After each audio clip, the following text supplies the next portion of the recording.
ఓం నమ శివాయ. శ్రీ మాత్రే నమ. ఓం శ్రీ సాయిరం. అందరికీ నమస్కారం అండి. ఈ నెల 18వ తేదీన అనగా జనవరి 18వ తేదీన పుష్యమౌని అమావాస్య రాబోతుంది. దీన్నే చోళంగి అమావాస్య అని, మౌని అమావాస్య అని అంటారు. పైగా ఈసారి ఈ అమావాస్య ఆదివారంతో కలిసి వచ్చింది. ఇలాంటి రోజుకు 1000 సూర్యగ్రహణాల శక్తి ఉంటుంది. ఇలాంటి రోజు మళ్ళీ మళ్ళీ రాదు. ఇది ఆదివారంతో కలిసి వస్తున్న అతి శక్తివంతమైన అమావాస్య. చాలా పవర్ఫుల్, చాలా శక్తివంతమైనది గనక ఈ అమావాస్య రోజున ఎవరైతే గుర్తుపెట్టుకొని చక్కగా వేప చెట్టు దగ్గర ఇది పడేస్తారో వారి దరిద్రం అంతా కూడా 2 నిమిషాల్లో కూడా పోతుంది. కష్టాలు కన్నీళ్లు పోతాయి. వాళ్ళ సుడి తిరిగిపోతుంది. వారికి అద్భుతమైన ఫలితాలు వస్తాయి అని పండితులు చెప్తున్నారు. ఈ శక్తివంతమైన అమావాస్య రోజున మీరు వేప చెట్టు దగ్గర ఇది పడేయడం వల్ల జన్మల దరిద్రం అనేది తొలగిపోతుంది. గుర్తుపెట్టుకోండి, సాయంత్రం పూట ఈ పరిహారం చేయడం వలన అధికంగా ఫలితాలు వస్తాయని మనకు శాస్త్రంలో కూడా చెప్పబడింది. కాబట్టి తప్పకుండా ఈ పరిహారం అనేది పాటించండి. ఇలా పాటించుకున్నట్లయితే చాలా మంచి రిజల్ట్ వస్తుంది. ఈ రోజుల్లో చాలామంది అనేక రకాల దరిద్రాలతో ఇబ్బందులతో పడిపోతున్నారు. మనకు దరిద్రం పట్టింది అని మనం అనుకుంటూ ఉంటాం. కానీ దరిద్రం అనేది చాలా వరకు నెగిటివ్ ఎనర్జీ రూపంలోనే మన దగ్గరికి వస్తుంది. అలాంటి వాటిలో నుంచి మనం బయటపడడానికి, అలాంటి చెడును మనం తీసేసుకోవడానికి ఈ పరిహారం చాలా చక్కగా అద్భుతంగా ఉపయోగపడుతుంది. కాబట్టి మీరు మర్చిపోకుండా ఈ అమావాస్య రోజు వేప చెట్టు దగ్గర ఇది పడేయండి. అలా పడేసిన 2 నిమిషాల్లో మీరు అద్భుతాలను చూడగలుగుతారు. మీ దరిద్రాలను మీరు పోగొట్టుకోగలుగుతారు. మీ దరిద్రం నుంచి మీరు బయటపడగలుగుతారు. దరిద్రం అనేది కాదు, అనేక రకాల దిష్టి దోషాల నుంచి కూడా మీరు రావడానికి ఇది చాలా చక్కగా ఉపయోగపడే పరిహారం. కాబట్టి పరిపూర్ణ నమ్మకంతో ఈ పరిహారాన్ని ఆచరించండి. ఇలా ఆచరించేసి చక్కగా ఫలితం అనేది పొందండి. అసలు ఈ అమావాస్య రోజు వేప చెట్టు దగ్గర ఏం పడేయాలి, ఏం పడేస్తే ఎలాంటి శుభ ఫలితాలు వస్తాయి అన్న విషయాన్ని ఇప్పుడు ఈ వీడియోలో వివరంగా తెలుసుకుందాం. ఫ్రెండ్స్, ఫస్ట్ అయితే కామెంట్ బాక్స్లో ఓం నమ శివాయ అని కామెంట్ చేయండి. అలాగే ఈ వీడియోకి ఒక లైక్ కొట్టి మా ఛానల్ని సబ్స్క్రైబ్ చేసుకోవడం మర్చిపోవద్దు. ఫ్రెండ్స్, ఈ వీడియోని చివరి వరకు చూడండి. అప్పుడే మేము చెప్పేది మీకు పూర్తిగా అర్థమవుతుంది. మీరు సగం సగం వింటే కన్ఫ్యూజ్ అవుతూ ఉంటారు. మనకు ఆదివారంతో అమావాస్య రావడం చాలా విశేషం. సూర్య భగవానుడికి ఆదివారం అంటే ఇష్టం. మనం ఆదివారం సూర్య భగవానుడిని ఆరాధిస్తూ ఉంటాం. అమావాస్య తిథి అన్న కూడా సూర్య భగవానుడికి చాలా ఇష్టం. ఈ అమావాస్య శక్తివంతమైనదిగా పరిగణించబడుతుంది. చాలా పవర్ఫుల్గా పరిగణించబడుతుంది. కాబట్టి ఈ రోజున మీరు ఈ పరిహారం చేసినా సరే లక్ష్మీదేవి ఖచ్చితంగా అనుగ్రహిస్తుంది. దేవుడి యొక్క అనుగ్రహం కలుగుతుంది. ఇటు ప్రకృతి యొక్క అనుగ్రహం కలుగుతుంది. మన జీవితం మారుతుంది. మనకుండే ఇబ్బందులన్నీ తొలగిపోతే మన దరిద్రాల నుంచి మనం బయటపడడానికి కూడా అవకాశం అనేది ఉంటుంది. కాబట్టి ఖచ్చితంగా కూడా ఈ పరిహారం చేసుకోండి. కొంతమందిని మనం గమనిస్తూ ఉంటాము, చూస్తూ ఉంటాము. ఎప్పుడు చూసినా కూడా ఏదో ఒక రకంగా సమస్యలు వస్తూ ఉంటాయి. ఆ సమస్యలు మనకు దరిద్రంగా ఏర్పడుతూ ఉంటాయి. కొంతమందికి దిష్టి తగలడాలు, దోషాలు ఉండడము, దరిద్రం పట్టి పీడించడము. దరిద్రం ఒకటే కాదు, అది దిష్టి రూపంలో కూడా మనకు దరిద్రంగా కూడా ఏర్పడుతుంది. ఆ దిష్టి మనకు కంటిన్యూగా పెరిగి పెరిగి మనకు అదే దరిద్రంగా చెప్తూనే ఇక మన దగ్గరే ఉండిపోతుంది. ఇలా మీపై ఉండే చెడును మీరు తొలగించుకోవడానికి కూడా ఈ పరిహారం అయితే చక్కగా ఉపయోగపడుతుంది. దీనికి మీరు పెద్దగా ఖర్చు పెట్టాల్సిన అవసరం లేదు. చాలా చిన్న పరిహారం. ఒక కొబ్బరికాయను తీసుకోండి. ఒక కొబ్బరికాయ అయితే సరిపోతుంది. ఇప్పుడు దరిద్రంతో మీరు బాధపడుతున్నారు. ఈ దరిద్రం ఇంకా ఎన్నాళ్ళు, ఈ దరిద్రం ఇంకా పోతా, ఈ దరిద్రం నుంచి మేము బయటపడమా అనుకునేవారు, దరిద్రాన్ని పోగొట్టుకోవాలన్నా, దరిద్రం నుంచి బయటపడాలన్నా, కష్టాల నుంచి కన్నీళ్ళ నుంచి బయటపడాలన్నా సరే ఈ పరిహారం బాగా పనిచేస్తుంది. కాబట్టి మీరు ఈ అమావాస్య రోజు చక్కగా గుర్తుపెట్టుకొని సాయంత్రం పూట ఈ పరిహారం చేయండి. ఉదయం పూట చేయకూడదు. ఉదయం పూట చేస్తే ఫలితాలు రావా అంటే రావు. ఎందుకు అంటే కొన్ని పరిహారాలను సాయంత్రం పూట చేయాలని శాస్త్రాల్లో చెప్పబడి ఉంది. అందుకే మన పెద్దవాళ్ళు కొన్ని పరిహారాలను సాయంత్రం పూట చేసుకోవాలని చెప్తూ ఉంటారు. సాయంత్రం చేసే పరిహారాలు తొందరగా మనకు ఫలితం ఇస్తుంది. ఈ పరిహారం మాత్రం ఖచ్చితంగా సాయంత్రం పూటనే మనం చేసుకోవాలి. అలాంటి సమయాలలోనే ఫలితాలు అనేటివి అధికంగా రావడానికి అవకాశం ఉంటుంది. ఏం లేదు, కొబ్బరికాయని తీసుకోండి. ఎప్పుడు మేము దరిద్రాన్ని అనుభవిస్తున్నాము. ఏ పని చేసినా దరిద్రమే ఎదురొస్తుంది. ఏ పట్టుకున్నా కానీ అది దరిద్రంగా మారిపోతుంది. మాకు అంతా చెడే జరుగుతుంది, మంచి మాత్రం జరగటం లేదు. ఎందుకు ఇలా జరుగుతుంది అని మీరు బాధపడుతున్నట్లయితే మీరు ఒక కొబ్బరికాయను తీసుకొని సాయంత్రం 6 దాటిపోయిన తర్వాత మీ ఇష్టాన్ని బట్టి మీరు ఈ సమయం దాటిపోయిన తర్వాత ఎప్పుడైనా సరే చేసుకోవచ్చు. ఇదే సమయాలలో చేయాలని అయితే లేదు, కానీ 6 దాటిపోయిన తర్వాత మాత్రమే చేయాలి. అంటే 6:30కు, 7 గంటలకు, 8 గంటలకి, 9 గంటలకి, ఇలా మీ ఇష్టం. ఏ సమయంలోనైనా సరే ఈ పరిహారం చేసుకోవచ్చు. 6 దాటిన తర్వాత మీరు ఏ సమయంలో చేసుకున్నా కానీ మీ దరిద్రం మొత్తం 2 నిమిషాల నుంచి వెళ్ళిపోతుంది. ముందు కొబ్బరికాయను తీసుకొని చక్కగా ఎక్కడైతే వేప చెట్టు ఉంటుందో అక్కడికి వెళ్ళిపోండి. వేప చెట్టు కూడా ఒక దేవతా వృక్షంగానే పరిగణించబడుతుంది. ముఖ్యంగా ఈ అమావాస్యకు మనం చాలా ప్రాధాన్యత ఇచ్చాము. అమావాస్య రోజు వేప చెట్టుకు విపరీత శక్తులు వస్తాయి. పూజించే వేప చెట్లు కాకుండా మనం పూజించని కొన్ని వేప చెట్లు ఊరికి దూరంగా ఉంటూ ఉంటాయి కదా, అలాంటి వేప చెట్ల దగ్గర ఈ కొబ్బరికాయను మీరు పడేయండి. ఎలా పడేయాలి అంటే మీరు ఇంట్లో కొబ్బరికాయతో ఈ పరిహారం చేసుకొని తీసుకొని వెళ్ళి వేప చెట్టు దగ్గర పడేయవచ్చు. లేదంటే మీరు వేప చెట్టు దగ్గర కొబ్బరికాయతో పరిహారం చేసేసి అక్కడే మీరు పడేయచ్చు. అలా కూడా చేయొచ్చు. మీరు ఎలా చేసినా పర్వాలేదు. కానీ ఈ యొక్క కొబ్బరికాయను మాత్రం వేప చెట్టు దగ్గర పడేసి వెనక్కి తిరిగి చూడకుండా ఇంటికి వచ్చేసి వీలుంటే స్నానం చేయండి. లేని వాళ్ళు కాళ్ళు చేతులు కడిగేసుకోండి. ఏమీ లేదు, ఒక మంచి కొబ్బరికాయ తీసుకొని మీరు ఆ కొబ్బరికాయ మీద పసుపుతో ఒక బొట్టు పెట్టండి. తర్వాత కొబ్బరికాయను కనీసం 19 సార్లు కానీ లేదంటే 16 సార్లు కానీ మీ తల చుట్టూతో తిప్పుకోవాలి. కొంతమందికి 5 ఏళ్ళ దరిద్రం ఉంటుంది. 5 ఏళ్ళ నుంచి మేము ఈ దరిద్రాన్ని అనుభవిస్తున్నాము అని కొంతమంది నోట మనం వింటూ ఉంటాం. కొంతమంది ఈ దరిద్రం మిమ్మల్ని పట్టి పీడించి మన నడి నెత్తిన కూర్చుని తాండవం చేస్తుందని బాధపడిపోతుంటారు కదా. అలా మీ దరిద్రాన్ని తొలగించుకోవడానికి, మీకు మంచి జరగడానికి, మంచి శుభ ఫలితాలు రావడానికి, దిష్టి దోషం అనేది తొలగిపోవడానికి, చెడును వదిలించుకోవడానికి కూడా ఈ పరిహారం చక్కగా ఉపయోగపడుతుంది. కాబట్టి ఈ పరిహారాన్ని మన పరిపూర్ణ నమ్మకంతో చేయండి. ఎందుకు అంటే ఈ పరిహారం గొప్పది కాబట్టి. ఈ రోజులో ఏ పరిహారం చేసినా మనకు బాగా కలిసి వస్తుంది. మన జీవితం అనేది మారిపోయి మనకు ఉండే ఇబ్బంది అనేది తొలగిపోతుంది. మనకు మంచి జరిగి మనకు చాలా వరకు కూడా మంచి ఫలితాలు రావడానికి కూడా అవకాశం ఉంటుంది. కొంతమంది అమావాస్యకు చాలా ప్రాధాన్యత ఇస్తూ ఉంటారు. వారాలు ఉంటాయి కదా, అంటే ఆదివారం కావచ్చు, కొన్ని శుక్రవారాలతో కలిసి వచ్చే అమావాస్య కావచ్చు, అలాంటి అమావాస్యలకు చాలా ప్రాధాన్యత ఇస్తారు. ఎందుకు అంటే ఇలాంటి అమావాస్యలను చాలా పవర్ఫుల్గా, చాలా పవిత్రంగా భావిస్తారు. ఈ రోజుల్లో చేసే పరిహారాలు కానీ, ఈ రోజుల్లో చేసుకునే పనులు కానీ చాలా ఖచ్చితంగా ఫలితాలను ఇస్తాయని శాస్త్రాలు చెప్తూ ఉన్నాయి. నార్మల్గా మన పూర్వకాలంలో అమావాస్యకు చాలా ప్రాధాన్యత ఇచ్చేవారు. ఇప్పటికీ కూడా చాలా పల్లెటూళ్ళల్లో అమావాస్య వచ్చిందంటే కాదు, చాలామంది పరిహారాలు చేస్తూ ఉంటారు. అందులోని అమావాస్య చాలా పవర్ఫుల్గా వస్తుంది కాబట్టి ఈరోజు మీరు ఉండే దరిద్రాన్ని తొలగించుకోవడానికి ప్రత్యేక పరిహారం మీ కొబ్బరికాయ పరిహారం. కొబ్బరికాయ కదే అనుకోండి, మహా అయితే ఒక 20 రూపాయలు ఖర్చు పెడతాం, పరిహారం చేస్తాం, అది మనకు సిద్ధిస్తుంది, ఫలితం ఇస్తుంది. ఒకవేళ మనకు దిష్టి ఉన్నా, మనపై ఏదైనా చెడు ఉన్నా, మనం సంపాదించుకున్న నలుగురిను మనల్ని చూసి ఏడ్చిన దరిద్రం ఉన్నా, దిష్టి ఉన్నా, నెగిటివ్ ఉన్నా, ఇలాంటివన్నీ మనం బయటపడడానికి, అలాంటి వాటన్నిటి నుంచి మనం బయటకు రావడానికి పరిహారం మనకు చక్కగా ఉపయోగపడుతుంది. ఒకటే పరిహారం, చాలా చిన్న పరిహారం, ఇది అందరూ చేసుకోవచ్చు. చేసిన తర్వాత 2 నిమిషాల్లో అక్కడ పడేసి మీరు ఇంటికి వచ్చేసి మీరైతే ఎంతో కొంత ఫలితాన్ని అయితే చూడగలుగుతారు.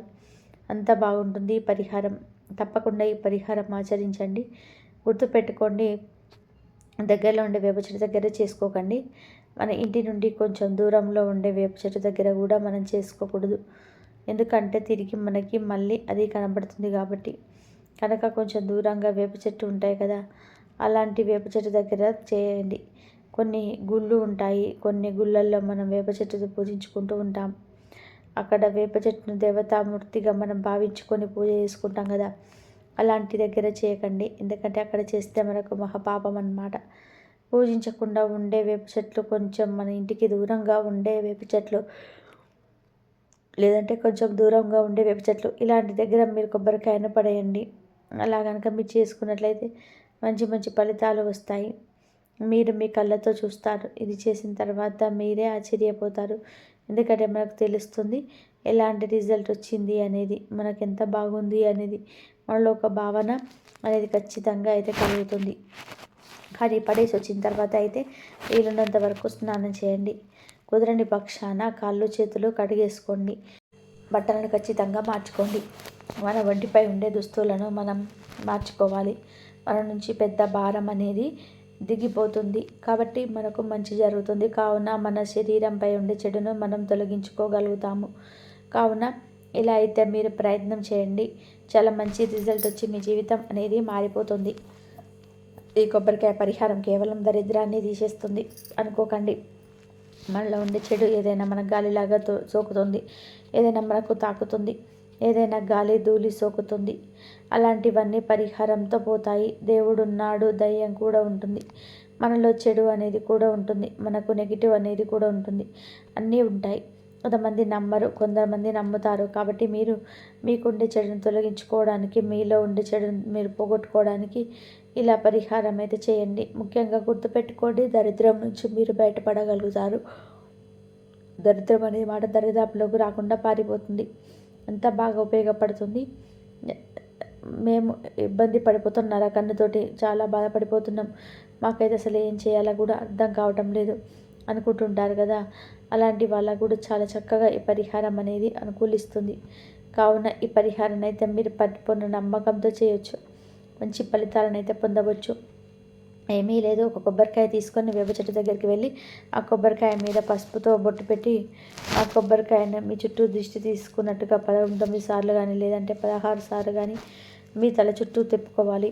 తర్వాత ఆ కొబ్బరికాయను మీ 2 చేతులతో పట్టుకొని ఈ రోజుతో మా దరిద్రాలన్నీ కూడా పోవాలి, కష్టాలన్నీ కన్నీళ్ళు పోవాలి, బాగా కలిసి రావాలి, చెడంతా పోవాలి అని సంకల్పం చెప్పుకొని ఆ కొబ్బరికాయను వేప చెట్టు మొదట్లో పడేసి వెనక్కి తిరిగి చూడకుండా ఇంటికి వచ్చేయండి. ఇక విషయం ఏంటంటే, ఈ పరిహారాలు చేసేటప్పుడు ఇతరులతో మాట్లాడడం చెప్పుకోవద్దు, పంచుకోకూడదు. మనకు మనమే చేసుకోవాలి, మనకు మనమే ఫలితాలను పొందాలి. గుర్తుపెట్టుకోండి, ఇక్కడ ఒక విషయం, మనమే బాగుపడాలి, మనమే బ్రతకాలని కాదు. కానీ శాస్త్రాలు ఏం చెప్తున్నాయి అంటే, నలుగురికి చెప్పి చేస్తే ఫలితాలు అధికంగా రావు. కాబట్టి మనం చేసి మనకు ఫలితం వచ్చిన తర్వాత కొద్ది రోజులకు వారికి చెప్పవచ్చు, కానీ చెప్పడం జరుగుతుంది. కాబట్టి పరిపూర్ణ నమ్మకంతో చేయండి, శుభ ఫలితాలను పొందండి. మౌని అమావాస్య రోజు స్త్రీలు పురుషులు ఎవరు కూడా కొన్ని పనులు చేయకూడదు అని శాస్త్రాల్లో ఉంది. మౌని అమావాస్య రోజు ఎట్టి పరిస్థితుల్లోనూ కూడా భార్యాభర్తలు శారీరక సంబంధాలు పెట్టుకోకూడదు. ఎందుకు అంటే ఈరోజు ప్రతికూల శక్తులు ఎక్కువగా ఉంటాయి. ఒకవేళ తెలియక ఈరోజు భార్యాభర్తలు కలిస్తే వారికి పుట్టే బిడ్డ శారీరక వైకల్యంతో పుడతాడని పురాణాలు చెబుతున్నాయి. కాబట్టి మౌని అమావాస్య రోజు భార్యాభర్తలు సంగమించకూడదు. మౌని అమావాస్య రోజు ఎవరిపైన కోపం ప్రదర్శించకుండా ఈరోజు ప్రశాంతంగా ఉండాలి, తక్కువ మాట్లాడుకోవాలి, దైవం పైన మనసు లగ్నం చేయాలి. ఈరోజు పొరపాటున అనకూడని మాటలు అంటే మీ జీవితం పైన ఆ మాటల యొక్క ప్రభావం పడుతుంది. కాబట్టి ఈరోజు వీలైనంత వరకు మౌనంగా ఉండండి. మౌని అమావాస్య రోజు మర్రి చెట్టుకు ప్రతికూల శక్తులు వస్తాయి. కాబట్టి ఈరోజు మర్రి చెట్టు దగ్గరకు వెళ్ళకూడదు, పొరపాటున కూడా వాటిని తాకకూడదు. ఈ అమావాస్య రోజు పొరపాటున కూడా సూర్యోదయం తర్వాత నిద్ర లేవకూడదు, అంటే సూర్యోదయ పూర్వమే నిద్ర లేవాలి. ఇలా ఈరోజు చేయకపోతే అది దరిద్రానికి సంకేతము. ఇలా నిద్రలేచి తలస్నానం తప్పకుండా చేయాలి. ఈ అమావాస్య రోజు తలస్నానం చేయకపోతే దరిద్రం. ఇలా తలస్నానం చేసే సమయంలో ఏ షాంపూ ఏమి వాడకుండా కేవలం తల మీద నీటి మాత్రమే పూసుకోవాలి. ఈరోజు షేవింగ్, గడ్డం చేసుకోవడం, గోర్లు కత్తిరించుకోవడం అస్సలు చేయకూడదు. ఇలాంటి పనులు ఎంతో శక్తివంతమైన ఈ అమావాస్య రోజు చేస్తే దరిద్రం చుట్టుకుంటుంది. ఇలాంటి పనుల వల్ల భవిష్యత్తులో ఆర్థిక సమస్యలు ఎదురవుతాయి. పూర్వం అమావాస్య రోజు మధ్యాహ్నం మాత్రమే భోజనం చేసి రాత్రి అల్పాహారం తీసుకునేవారు. ఎందుకంటే అమావాస్య రోజు రాత్రి ఆహారం భుజించటం అనారోగ్యానికి దారితీస్తుంది. ఇక ఈరోజు ముఖ్యంగా ఉదయం 5 నుండి 6 గంటల మధ్యలో, సాయంత్రం 5 గంటల నుండి 6 గంటల మధ్యలో తలకు నూనె పెట్టుకోకూడదు. ఈ అమావాస్య రోజు ఇలా చేస్తే దరిద్రం పడుతుంది. అదేవిధంగా ఈ అమావాస్య రోజు పొరపాటున కూడా మధ్యాహ్నం నిద్రించకూడదు. దరిద్ర దేవతను ఆహ్వానించినట్లు అవుతుంది అని శాస్త్రాలు చెప్తూ ఉన్నాయి. ఈ అమావాస్య రోజు 5 వస్తువులను దానం చేస్తే కోటి జన్మల పుణ్యం వస్తుందని శాస్త్రాలలో ఉంది. ఆ 5 వస్తువుల్లో ఏమిటో తెలుసుకుందాం. మొదటిగా మౌని అమావాస్య నాడు స్నానం చేసి ఆ తర్వాత ధాన్యాన్ని అంటే బియ్యాన్ని బ్రాహ్మణుడికి కానీ లేదా పేదవారికి కానీ దానం చేయాలి. ఇలా చేయటం వలన పూర్వీకులు ఇహలోక యాత్రలో ఆహారాన్ని పొందుతారని, ఆ ఆహారంతో వారు సంతృప్తి చెందుతారని పెద్దలు చెబుతూ ఉన్నారు. ఇక రెండవది ఆవు పాలు. ఈ రోజున ఆవు పాలను ఎవరికైనా పేదవారికి దానం చేస్తే మీ పూర్వీకులు మోక్షాన్ని పొంది సంతృప్తి చెందుతారు. ఆవు పాలను దానం చేయడం ద్వారా దేవతలు పితృదేవతలు కూడా సంతోషిస్తారు. మూడవది ఆవ నూనె. మౌని అమావాస్య రోజున ఆవ నూనెను అవసరమైన వారికి దానం చేయడం వలన పూర్వీకుల ఆశీర్వాదం జీవితంలోనే ఆనందము లభిస్తాయి. ఈ రోజున ఆవ నూనెతో పాటు నువ్వుల నూనె, అన్నము, చామకాయ దానం చేయడం వలన శుభప్రదంగా భావిస్తారు. నాలుగవది దుప్పటి. మౌని అమావాస్య రోజు పేదవారికి దుప్పటి దానం చేయడం ఉత్తమం. జ్యోతిష్య శాస్త్రం ప్రకారం దుప్పటిని దానం చేయడం వలన గ్రహాల ప్రభావం తగ్గుతుంది. పూర్వీకుల మోక్షానికి కూడా సహాయం పడుతుంది. పూర్వీకులు దుప్పట్లను దానం చేయడంతో సంతోషిస్తారు. వారి వారిస్తులు సంతోషంగా ఉండాలని ఆశీర్వదిస్తారు. అలాగే పంచదార. ఈరోజు పేదవారికి పంచదార దానం చేయడం వలన మీ జీవితం మధురంగా మారుతుంది. ఆర్థిక సమస్యలు తీరుతాయి, కష్టాలు పోతాయని పెద్దలు చెప్తూ ఉన్నారు. కనుక మీరు కూడా ఈ 5 వస్తువుల్లో ఏదో ఒకటి దానం చేసి శుభ ఫలితాలను పొందండి. పుష్య అమావాస్యకి మౌని అమావాస్య, జోలంగి అమావాస్య అని పేరు. ఇది చాలా శక్తివంతమైన అమావాస్య. 100 సంవత్సరాలకు వస్తుంది. ఇదే ఈ సంవత్సరంలోని మొట్టమొదటి అమావాస్య. ఈ అమావాస్యతో ఈ పుష్యమాసం పూర్తయిపోతుంది. తర్వాత ఇక మాఘమాసం వస్తుంది. మాఘ స్నానాలు చేయడం మొదలు పెడతారు. ఇది చాలా అద్భుతమైన అమావాస్య. అతీంద్రియ శక్తులు కలిగిన అమావాస్య. అమావాస్య మహాశక్తివంతమైనది కనుక ఈరోజు కాకులను, కుక్కలను, గోవులను పొరపాటున కూడా కొట్టకూడదు, హింసించకూడదు. అలాగే ఈరోజు పాత వస్తువులను ఎవరికైనా కూడా ఇవ్వడం కానీ లేదా బయట పడేయడం కానీ చేయకూడదు. అంటే పాత బట్టలు, పాత చెప్పులు, పగిలిన అద్దాలు, పాత చెక్క వస్తువులు ఇలాంటివేమీ కూడా బయట పడేయకూడదు. అమావాస్య రోజు అలా పడేస్తే లక్ష్మీదేవి ఇంట్లో నిలబడదు. అలాగే ఈ అమావాస్య రోజున స్త్రీలు మంగళసూత్రాలలోని పూసలను పొరపాటున కూడా మార్చకూడదు. ఇంటి ముందు పొరపాటున కూడా ముగ్గు వేయకూడదు. పితృదేవతల శాపం తగులుతుంది. స్త్రీలు ఈ రోజున తల విరబోసుకొని తిరగకూడదు. దుష్ట శక్తుల ప్రభావం పడి లేనిపోని ఇబ్బందులు ఎదుర్కోవాల్సి వస్తుంది. అమావాస్య రోజున లక్ష్మీ కటాక్షం కలగాలని కోరుకునేవారు చక్కగా ఒక చిన్న గాజు గ్లాసులో కొన్ని పాలను పోసి ఆ పాలల్లోని చిటికెడు ధనియాల పొడి, చిటికెడు పసుపు, చిటికెడు నల్ల నువ్వులు కలిపి ఆ పాలను రావి చెట్టు మొదట్లో పోయండి.